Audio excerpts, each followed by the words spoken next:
The CDC today officially signed off on new recommendations that patients must consult with their doctor to get a COVID-19 vaccine, backing the proposal from a panel of vaccine advisors chosen by U.S. Health Secretary Robert F. Kennedy Jr., and shifting away from a broader push in recent years for most people to get the shot, though they won't necessarily need a prescription. The CDC's decision comes as the greater vaccine debate continues to divide the country, and one group is watching it all unfold with growing concern: survivors of polio, a disease that once paralyzed and killed thousands before a vaccine changed everything. Senior correspondent Brenda Flanagan joins us now to share what she learned about their perspective. Hey, Bren, good to see you. A lot to unpack here. What can you tell us? Well, Brianna, as the culture wars over vaccinations rage across the U.S. and New Jersey, there's a select group of folks who take the debate very personally. They're scarred survivors, former polio patients from the era before vaccines transformed treatment. NJ Spotlight News spoke with Judith Shaw Beatty, who was born in West Orange. Her family lived in the New York City metro area in the 1940s as a polio epidemic ravaged the U.S., and Judith got sick. I had polio when I was 6, and that was in 1949, and that was 6 years before the vaccine was introduced. And I turned 7 in the hospital. I was in the hospital for 5 months. I was in an iron lung. I was paralyzed from the neck down. And the disease moves very, very fast. I woke up one morning, I got out of bed and could not stand. My legs gave out from under me. And by that night, by midnight, I was in an iron lung, and they said I wasn't going to make it. Doctors quarantined Judith in a hospital children's ward. She was alone and afraid. In Connecticut, where the local paper published a polio sick list for August 1949, Judith is the 5th patient listed. The outbreak eventually killed almost 2,500 children across the nation that year alone. Polio terrified the public. People avoided swimming pools and sent kids off to camp. Friends even shunned Judith's family, and her parents couldn't visit their scared, lonely little girl. I was in a ward with 200 children, some of them babies in diapers. Many of them died. It's hard to describe what an incredibly horrible that experience was, and they couldn't come into the room. They had to stand outside the door. I was quarantined. So all my toys were burned, incinerated when I left that ward. I had hot packs. They were cut up army blankets that were put into boiling water and then wrapped around my arms and legs. Now, polio had raged across the nation for decades. Up to 95% of cases showed few or no symptoms, but the rest suffered. New Jersey endured 2 major polio outbreaks in 1916, when 2,000 people reportedly died in the New York City metro area, and again in 1942. Judith went home wearing leg braces. Her left leg's now 3 inches shorter because of polio, and given what she's lived through, she struggles with the current debate over vaccines.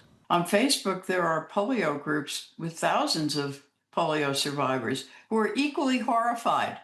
And not a day goes by that I'm not living with the after effects of that disease. And I've made peace with it. But I have a friend whose parents opted not to give him the vaccine. When it first became available, they were superstitious about it. They were unsure. So he's in a wheelchair. He can't walk. His arms don't move. He can't move his arms. But he has forgiven his parents, which is a big step for him.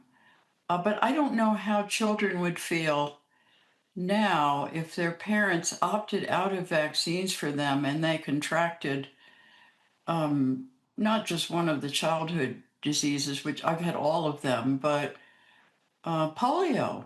Now, the U.S. hasn't seen a wild polio virus case since 1979, thanks to vaccines developed with public support. FDR, who contracted polio as a young man, promoted the March of Dimes, raising more than $230 million between 1938 and 1955.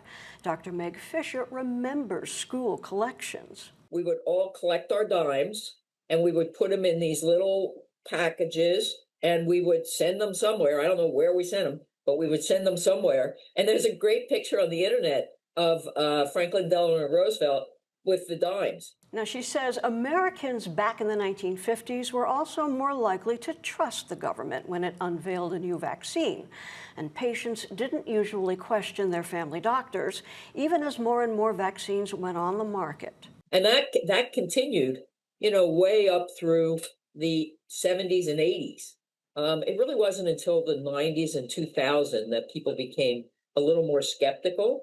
And, skepticism is a good thing. I'm not against people being skeptical and trying to figure things out. But unfortunately, they became skeptical not based on the science. So what happened? Experts in public health point to one event, Dr. Andrew Wakefield's since debunked 1998 study published in the Lancet Medical Journal and then retracted. It incorrectly linked a measles, mumps, rubella vaccine to autism.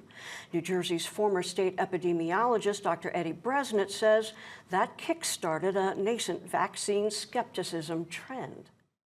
It slowly developed, not just in New Jersey, because New Jersey did have a lot of vaccine hesitancy and people who were skeptical about the benefits of vaccine versus the risks, but other parts of the country as well. And then the whole thing accelerated, I believe, in the COVID-19 pandemic. Now, that's when politics infused viral partisan rancor into the discussion, Bresnitz says.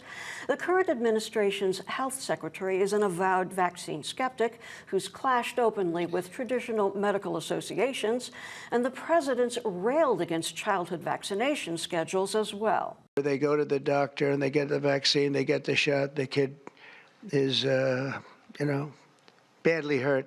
Let's be nice, badly hurt. I think a lot of people who are vaccine skeptics or vaccine hesitant people or anti-vaccines, I think they mean well. I don't think they're bad people. I don't want to say that.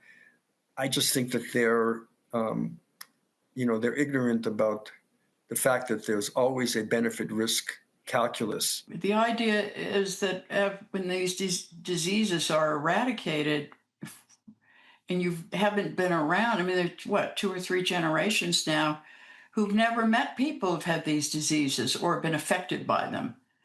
Polio survivors mostly, we're all so old, we're all dying off now.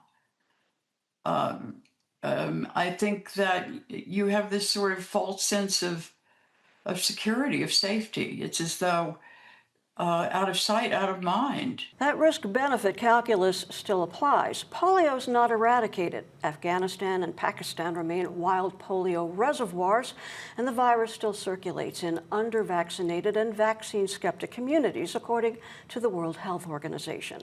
Now, in 2022, samples of wastewater tested positive for poliovirus in several New York counties. That year, Rockland County reported an actual case of paralytic polio in an unvaccinated adult resident. But there's been no polio virus detected in wastewater there lately, according to New York's Department of Health website. To Flanagan Forrest Brent, thanks so much. Thanks, Bray.